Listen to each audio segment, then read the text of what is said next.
Good evening, good morning, everyone. Welcome to this webinar on effective accessibility recommendations and remediations.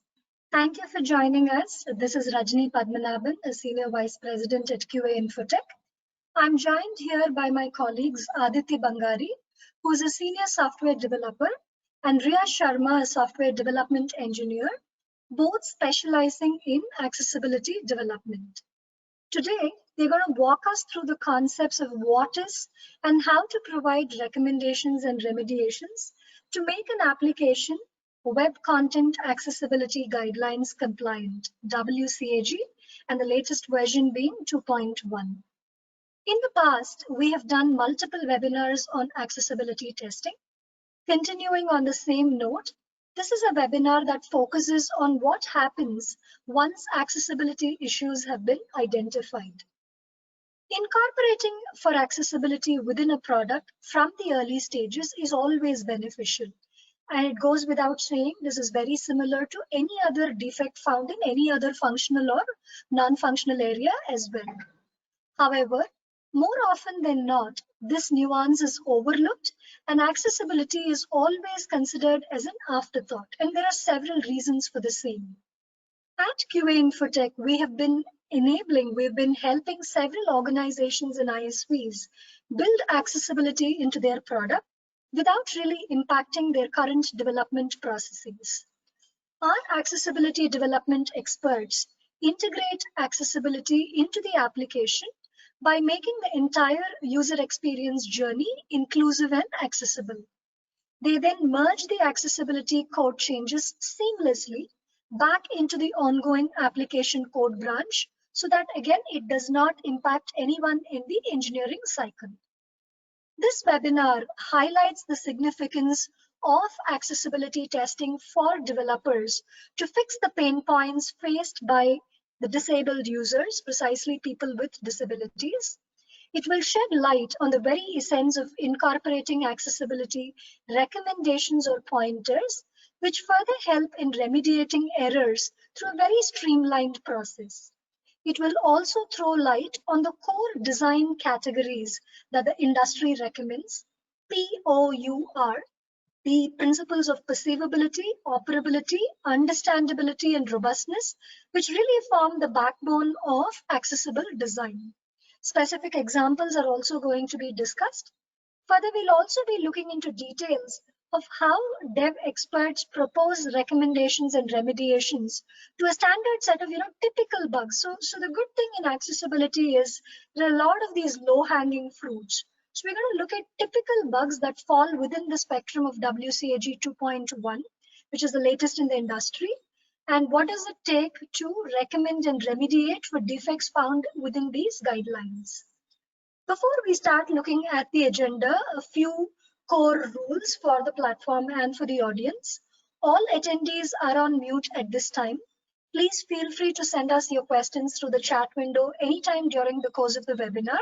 I will circle back at the end once Aditya and Riya are done with their presentation, so we can look at those questions. With that, let's start looking at what we have in terms of agenda. So for a quick level setting, we're going to first take a minute to really give you an overview of what really is accessibility. What are the core accessibility design and engineering principles? Because it's not just straight away jumping into what are the recommendations and remediations, what are the examples. It's important to first understand the basic design principles, basic engineering principles. Then we will have the introduction into ARIA, the accessibility for rich internet applications, which really forms the base as far as developers are concerned in terms of incorporating accessibility in their engineering practices. We will understand what is the difference between recommendations and remediations. These are terms which are often used very interchangeably in the industry without truly understanding the meaning of the two and differentiating them. So before we start looking at examples, we will take a quick second to really understand each one of them and differentiate. And then we will go into the details of what are those typical bugs, what are the suggested recommendations and remediations in terms of fixing the same, with examples that Aditya and Riya would provide. I will then circle back with a wrap-up note before we start looking at the questions. So that's the overall flow. Without any further delay, over to you, Aditya, to get the presentation started. Thanks, Rajni, for such great introduction. As we have done several webinars on accessibility testing, so in the same series, we want to present our next webinar, Effective Accessibility Recommendations, and it is from a developer's perspective. Today, we are going to talk about how to give accessibility recommendations. We will also look at how to provide effective remediation code for that recommendation.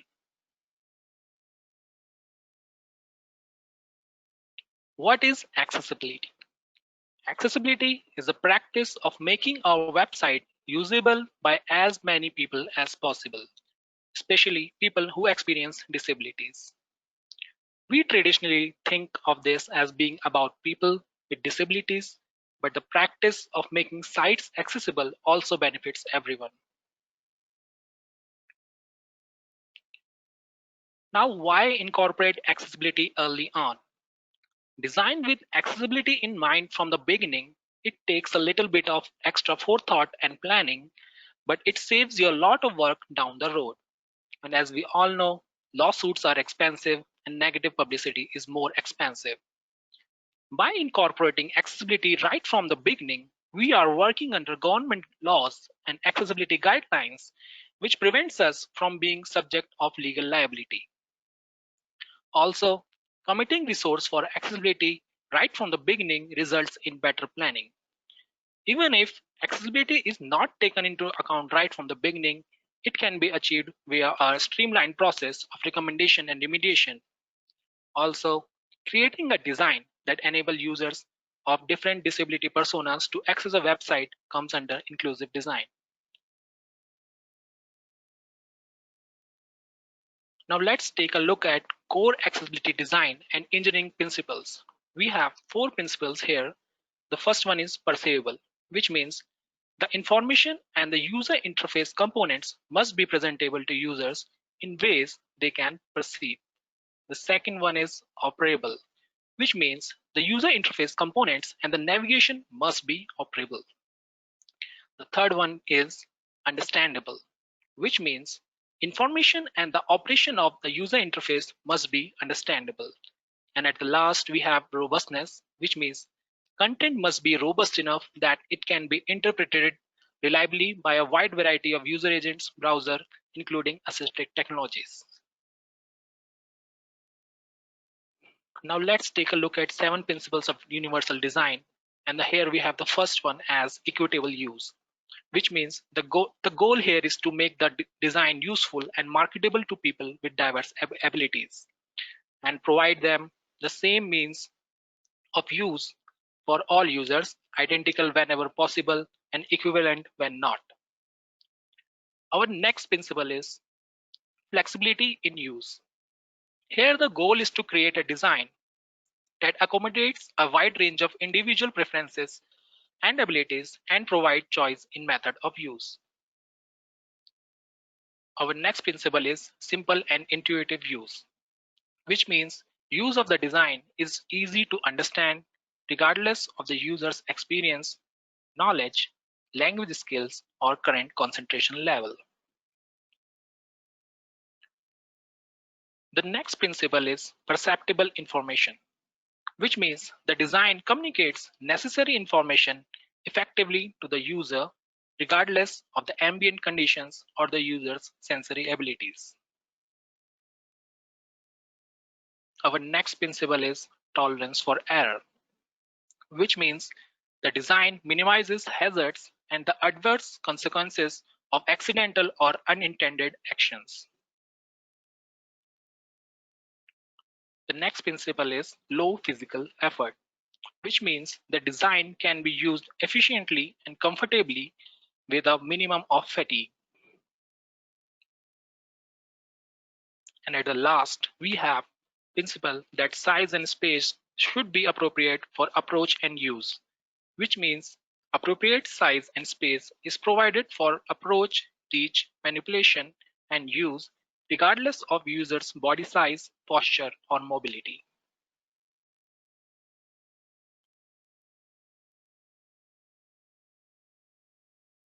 Here we have few components or sections to keep in mind while designing for accessibility.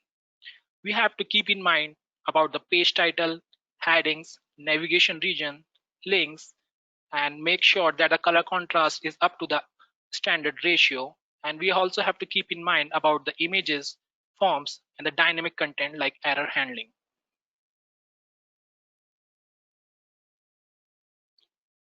What is ARIA? Accessible Rich Internet Applications, or ARIA, is a set of attributes that defines ways to make a web content and web applications more accessible to people with disabilities. When accessibility issues cannot be managed with native HTML, ARIA can help bridge those gaps.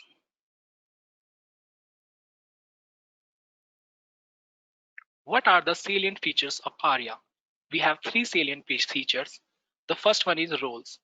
Roles define what an element is or does, and many of these are landmark roles, which largely duplicate the semantic value of HTML5 structural elements. For example, we have role navigation, but there are also there which are like role banner, role search, which are commonly found in UIs. Properties. Properties define the properties of the element which can be used to give them extra meaning or semantics. For example, we have ARIA required, which defines that this is a required attribute. We have states. States are special properties that define the current condition of the element, such as ARIA disabled. ARIA disabled just says that this element is a disabled element.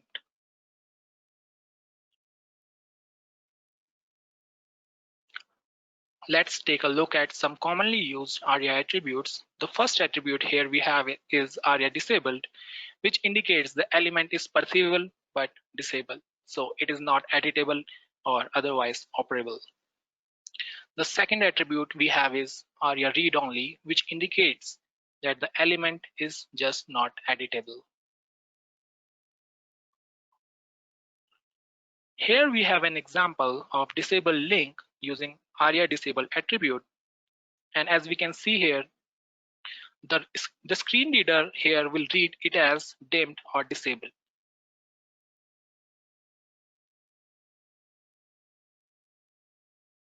Here we have another example of ARIA attribute, that is ARIA expanded. It is a state to indicate whether regions of the content are collapsed or expanded. Here I have highlighted the ARIA expanded attribute and its value is false, means that currently the region is in collapsed state.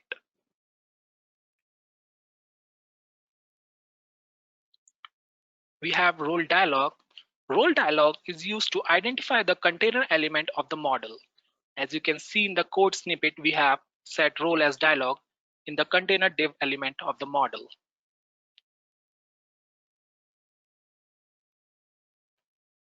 We have another attribute here that is called ARIA required, and it is used for signifying required fields such as name or email.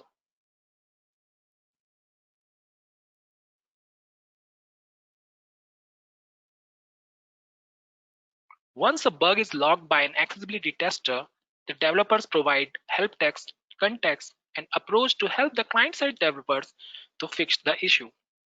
This information is called accessibility recommendations. We'll be looking at recommendations a couple of slides down the line. Now we just heard about recommendation. So what's the difference between recommendation and remediation? We know that remediating an issue means fixing the issue. So when we provide recommendation to developers, they are still not able to understand and fix the issue.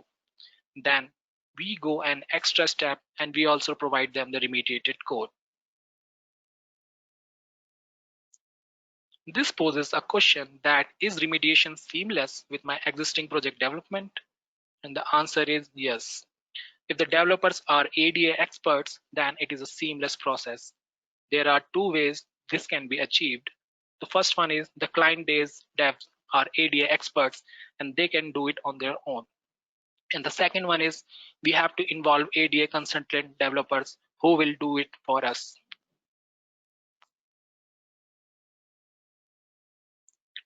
Let's look at some categories of bugs, as recommendation and remediation code for a certain category is usually similar. We have on focus bugs, which affects the understandability of the users. We have color contrast bugs, which affects the perceivability of the users. We have bugs of name role value, which affects the robustness. And we have bugs of incorrect heading hierarchy, label not associated, and elements not keyboard accessible, which affects the operability. Now, I would like to invite Ria to talk about some bugs that fall under the WCAG 2.1 guidelines and how to effectively give recommendations for them. WCAG 2.1 are the latest set of guidelines, and it is very important for accessibility engineers to focus on the different categories of these issues. Thank you, Aditya. Now I will be explaining some bugs which falls under WCAG 2.1 guidelines. So let's start with our first bug, which affects the perceivability of the user and falls under the guideline of non-text contrast, that is failing color contrast. As we can see in the screenshot that there are two highlighted buttons and we are unable to perceive the button text, or I should say the label of the button, and that is because of the bad contrast, the darker background color that we have chosen for designing these elements.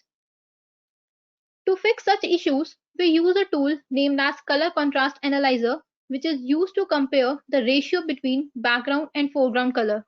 The same has been shown in the screenshot. And as per our guideline, this ratio should be 4.5:1.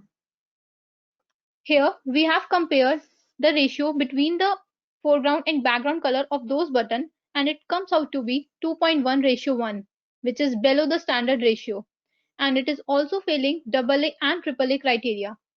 So now we will talk about general recommendation which we will provide for all types of color contrast issues. Here it is.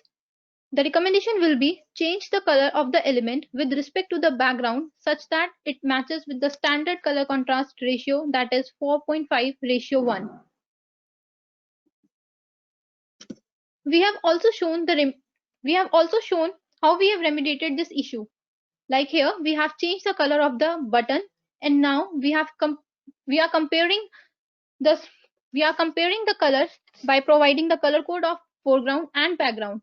And now the color contrast ratio comes out to be above standard one, that is 7.3, and it is also passing AA and AAA criteria. So basically, we can easily fix color contrast issues by providing appropriate color and maintaining the standard ratio between them. Let's move to another bug, that is horizontal scroll bar on 400% zoom, which falls under guideline of reflow. As we know that scrolling in both directions to access a content is quite troublesome for disabled user and even for a normal user. Therefore, reflow guideline states that content must flow in one direction, and that is only in the direction of reading. Here in this screenshot, we have two scroll bar to access the content, and which is a bad practice. So let's now discuss how to fix such type of issues. Like here, we have two approaches. One is responsive and another one is non-responsive. Responsive one is much easier for any user to access as compared to non-responsive, where it is very difficult to perceive the content even in small screen. Therefore, to fix reflow issues, what recommendation we provide, it is content reflow is handled with CSS breakpoint as zoom is proportional to width by fixing content flow for various sizes devices. In remediation, we have shown the same, like for different viewport, we have provided maximum width, like for 700, or if we are having greater than or smaller than that, we can use our CSS under the same. Here we have done the same, and now we are only having one scroll bar which is in the same direction of reading, and now the content is properly accessible by all type of users, even a normal or a disabled one. So let's start with another bug, that is accessible name not same as that of visible text.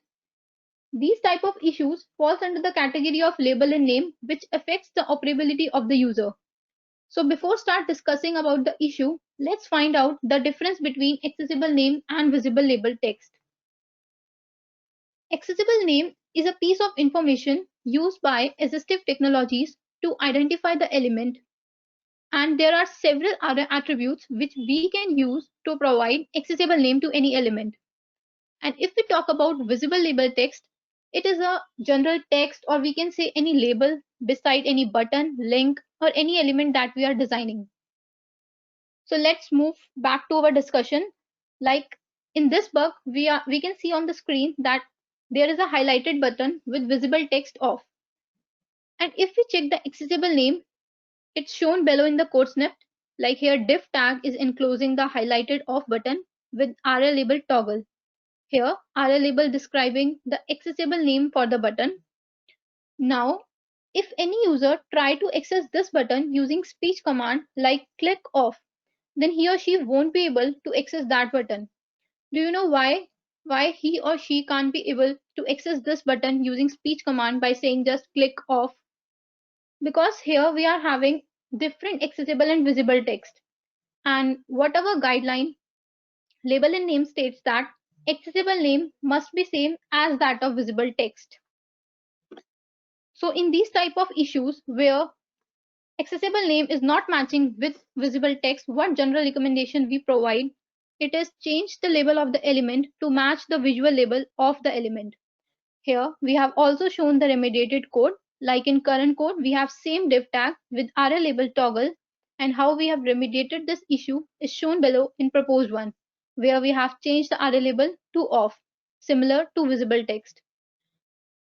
So while designing any element, we have to make sure that accessible name is same as that of visible text, so that it can be accessible by using assistive technology products or by NVDA and JAWS.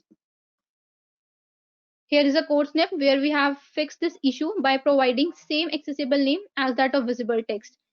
And now this button is completely accessible by assistive technology products. Let's jump into another type of issue which falls under the category of identify purpose. Before start discussion, I would like to recall the type attribute which we generally use while designing any element. Like while designing any button, we generally set type attribute to button. Or if I could talk about input element, then we set type attribute to text. So in this issue, we have an email input address field. And if we check the type attribute, which is shown below, it is text and it is inappropriate. Because while designing email input address field, we must set the type attribute to email. So what general recommendation we provide in these type of issues where input purpose is not clear? It is use appropriate type attribute values for the input field so that the input purpose is programmatically determined. Like here we are having email input address field, so the type must be set to email. We have also shown the same in remedy. In current code, we are having same input tag with type text, which is a bad practice for email input address field. And how we have remediated this issue is shown in proposed one, where we have set the type to email. By setting type attribute to email, now the purpose of this email input address field is much clear to all the user. So till now, we have discussed 4 guidelines, that is label in name, identify purpose, reflow, and non-text contrast. Let's talk about another few bugs and their related guidelines. So the next one is updated messages not announced, which falls under the category of status messages. Let's suppose we have an application form with 3 or 4 required fields, and if we submit that form without filling those required fields, then an error message appears on the screen. We all as a normal user can easily get to know about those messages or any of the notification. But what about the user who have disabilities like blindness or low vision? They won't be able to find such content on screen. So to fix such type of issues, what recommendation we provide? We have to provide role attribute with value alert to the div or any other tag which is enclosing the error container. The same has been written in recommendation. Basically, when role alert is added to any element, the browser will send an accessible alert event to assistive technology products, which can then notify the user about it. So if I say when we add role alert and if we submit the form without filling those required fields, then error message will be automatically announced and user with disabilities will also get to know about such notifications. The same has been shown in the remediation. We have added role alert to the div which is enclosing the error message container. By adding such role alert to the div or any of the tag, then those error message will automatically be announced. Let's discuss the next issue which falls under the guideline of identify purpose. As you all know that while designing any of the web page, there are several regions or sections we can divide on a web page like header, main, footer section, complementary section or main section. HTML5 introduced elements such as main, nav, aside which act as a landmark. Landmarks are the attributes which we can add to any element in our page to define different region or any sections. So the next issue is of missing landmark, and what general recommendation we provide for this issue is to use semantically appropriate tags for each section while designing any page. Like if we are designing any nav section, then we should use nav tag, and if we are designing header section, so instead of using div and by providing role, we should use header section, header tag. So the same has been written in the recommendation, and there are some situations like where we are having two main region or two header section. Then in those situations we have to provide unique label to distinguish between both of them. The same has been shown in the screenshot here. We are having two nav tag, and how we have distinguished between those is by providing different RL label. First is RL label header and second one is with RL label side drawer navigation. So now both the nav tag can be distinguished by checking their RL label. Here we have shown different region which we can divide on the page. Like there is a banner section, main section, navigation and complementary one. So landmarks help a user to navigate to a properly structured application or a web page. So here is our last issue, that is button is not properly accessible, which falls under the category of target size. Success criteria of this guideline states that target size must be large enough for the user to easily activate any element or to touch any element. But in this issue, what we can see on the screen that the size of the button is too small that when a user try to access this content on a small screen, then it is very difficult for them to activate this or to touch these buttons. So we have to make sure that while designing any element, the target size must be set to 44 by 44 CSS pixels, which is as per our guidelines. The same has been written in recommendation. We have to use 44 by 44 CSS pixels. Now we have adjusted the same, and now the button is completely accessible even if a user accesses this content on a small screen. Now I would like to call Aditya to conclude the session. So to summarize, we hope that we were able to demonstrate what accessibility recommendations and remediations are. And we are hoping that accessibility engineers over here can take the next step and can look into how to give recommendations. Also, we encourage everyone to have good basics of HTML, CSS, and JavaScript so that they would be able to give effective remediation. We have also introduced WCAG 2.1 guidelines, and it is very important these days for everyone to understand these guidelines to give effective remediations and recommendations. Collaboration with subject matter experts plays a vital role while incorporating accessibility to any product, as their expertise and deep knowledge of assistive technologies help developers to understand the end user impact. Brainstorming with SMEs gives developers clarity on various encounters of accessibility issues and provide us with workarounds and remediation which could be applied in some exceptional situations. Here are some of our SMEs who are low vision or visually disabled users who helps us to understand the end user impact of accessibility issues. Over to Rajni now to conclude the session. Hey, thank you, Aditya and Ria, for walking us through the guidelines and the core principles and recommendations and remediations. So, as a closing note, right, I just want to leave the audience with a few messages. Aditya, for instance, spoke about the need for an understanding of CSS, HTML, JavaScript, but let's even take a step back. The most important thing is for this entire understanding of inclusive design and accessibility to really become a part of an organization's culture, so that they do not look at this activity as a nice to have activity that can be taken up, later in the stages, time permitting. Today, end users are asking for inclusive design, not just at a people with disability level. This last year, as we all know, we've all been working remotely, virtually, a lot of digital exposure, screen time. So with all of this, non-functional attributes around, let's say, performance, security, accessibility, these have all come to the forefront, where these have become very, very important criteria in making sure the end user experience is rich, is comfortable, is conducive, and scalable. So let's make accessibility really a part of an organization's culture. And the good thing is, the consortium does not really mandate a one size fits all kind of a strategy. It really gives us a spectrum saying, depending on the level of maturity at your organization, the level of investments that you can afford to make, pick and choose whether you want to settle with a standard a double A, or a triple A, with A being the minimal, the most minimal when it comes to accessibility adoption, and triple A being the strictest. Most organizations in the industry comfortably settle with AA. So most of what Ria and Aditya have walked you all through today are at the AA level.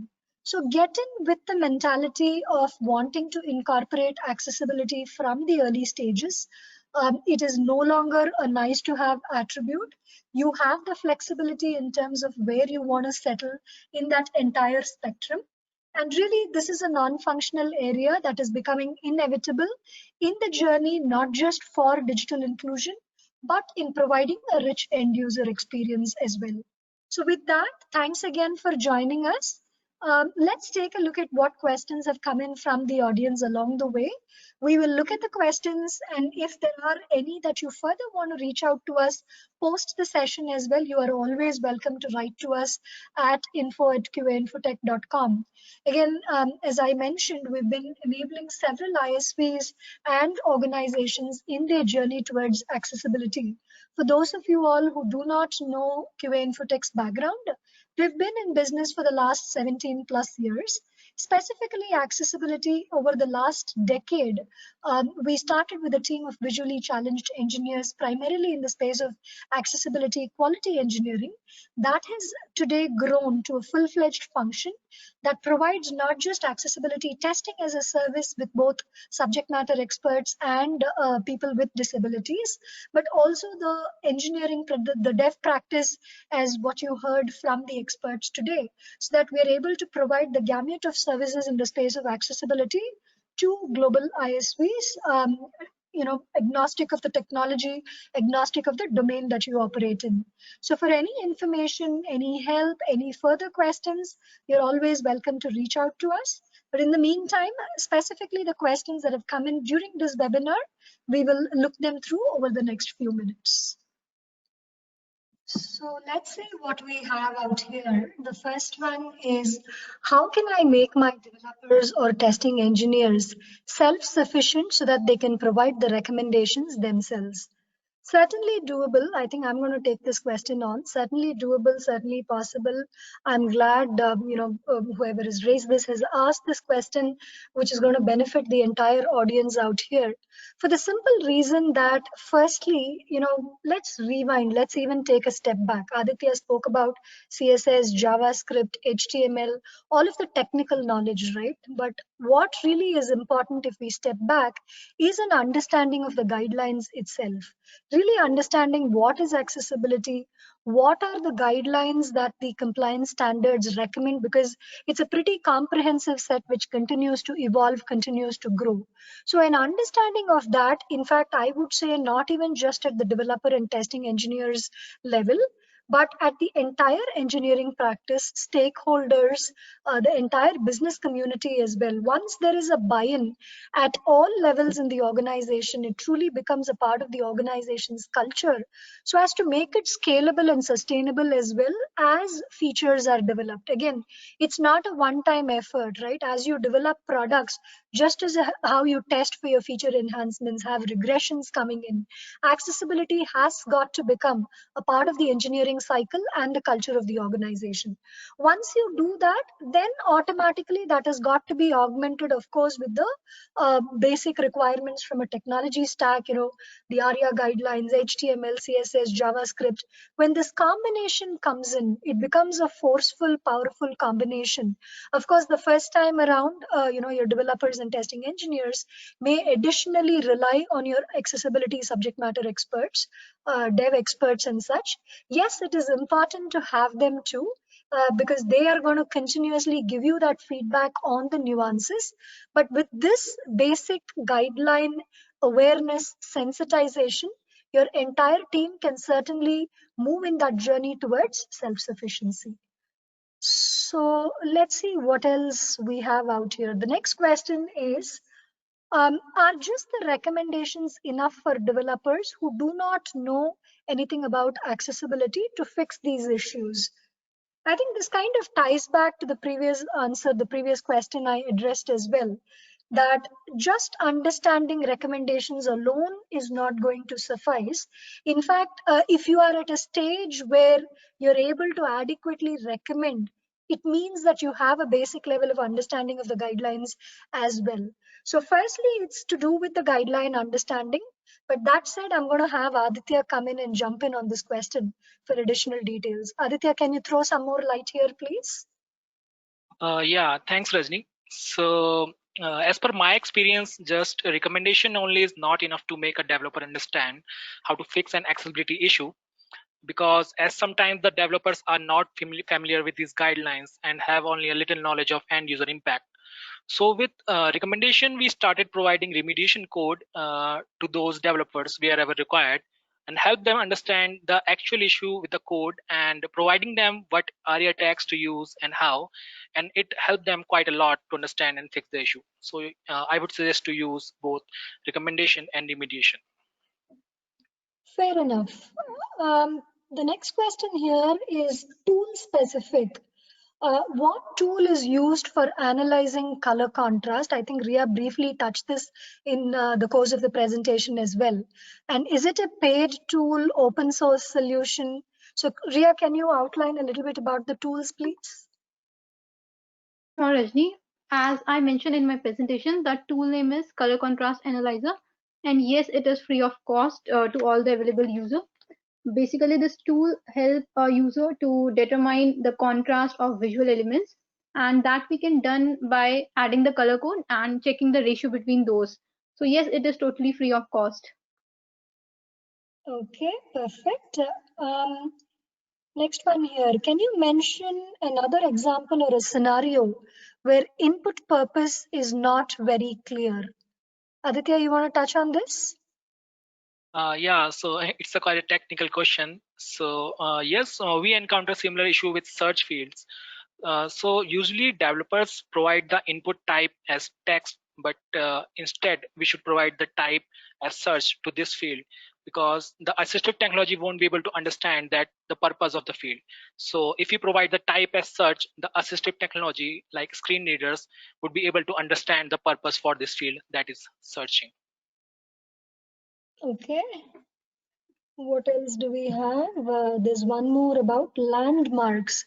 Why are landmarks required? I think Ria, you touched about what are landmarks, where exactly they are used. There's a question here about why are they required. Can you take this on, please? Yeah, sure, Rajni. Landmarks, as I told, these are the attributes which we can use to differentiate between different sections, or we can say regions. So yes, they are required so that a user can easily able to perceive various sections. And if a user want to jump, or I can say switch between the repetitive section, then he or she can do that easily. That's Okay. all. One more here. Is the ARIA required property used only for farm fields, or would this be included for something like accordions that we want the user to expand before moving forward in an online training course scenario? Aditya, can you take this? Yeah, sure, Rajni. So the ARIA required property is only used with form fields. For accordion, we use the ARIA expanded attribute, and we set the ARIA expanded attribute to false when the accordion is collapsed. So the user will be able to know that currently this is in collapse state, and I should press enter to make it expand. And when the user make it expand, the ARIA expanded value will be set to true, and it will read as expanded. I hope that answers your question. Okay. We'll take one more question. There's one more question here. Can we get any accessibility issues in production? And for this, how can we give the best answer? Interesting question. The whole exercise here is, as everyone would agree, to create the right awareness, to create the right understanding so that we truly shift left in accessibility to one of the very recent things that have been happening in the industry, rightfully so, is that it is not just the functional elements that shift left in a quality engineering cycle, but these non-functional aspects of performance, security, accessibility as well equally shift left, so that defects are found early on. There's much less code touch or any specific changes later in the cycle. But that said, as this person has asked, there are situations, organizations that have either not paid heed to accessibility or have not employed the right accessibility engineering practices, where there are issues that skip and go into production as well. Some of the common categories continue to be alt text. Alt text especially is a low hanging fruit, but often, one of the larger areas where things are missed.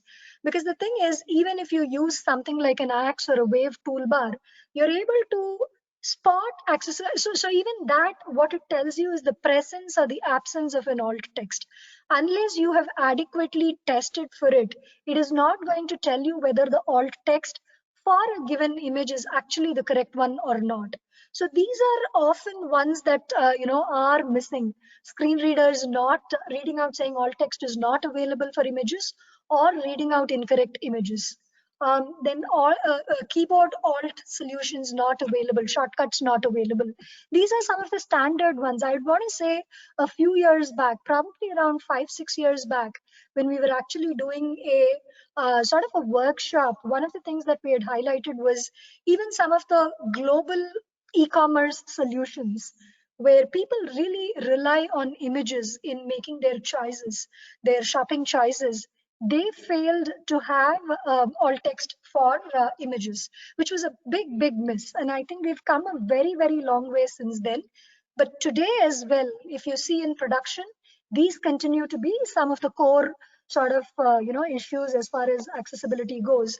And that's exactly what Aditya and Ria covered as well, saying these are some of the typical bugs if you see in accessibility. And here are actually straightforward remediations and recommendations available. So the good thing about accessibility is, as um, you know there are teams that still continue to be intimidated by it, but it actually is not the case. If you really get to the bottom of it, the basic things are sensitization and awareness, the right investments in terms of testing, leveraging both subject matter experts as well as people with disabilities who will serve to be your true end users, and an awareness and a sort of a consolidation with the development team that here are the standard recommendations and remediations, at least for these typical sets of bugs. Because once these are taken care of, you're well in your journey towards digital inclusion. So hopefully that answered that question. Let me quickly see if there are any other questions in the window out here. I think that pretty much sums up the questions. Just in case you all have any questions subsequently as well, you're always welcome to write to us at info@qainfotech.com. That's it. Thank you so much for joining us over the last 45 minutes. There is going to be a short survey which we will send out to your registered email address, which will also have a recording to this entire session today. So in case you want to watch it again, or if you want to share it with your peers and teams, you're welcome to do so. And that said, wish you all a very happy holiday season ahead, a very happy and positive 2021, and a journey towards digital inclusion. Because we all, as ISVs, as service providers, I think have a huge responsibility in this journey towards digital inclusion, especially with all the digital surge and transformation that has been happening this year and which we sort of foresee and expect in the coming years as well. So that said, thank you so much for joining us. Stay tuned for further updates from us in terms of this survey and the recording within the next day or so. At this time, we will end the webinar and you may log off. Thank you and have a good day.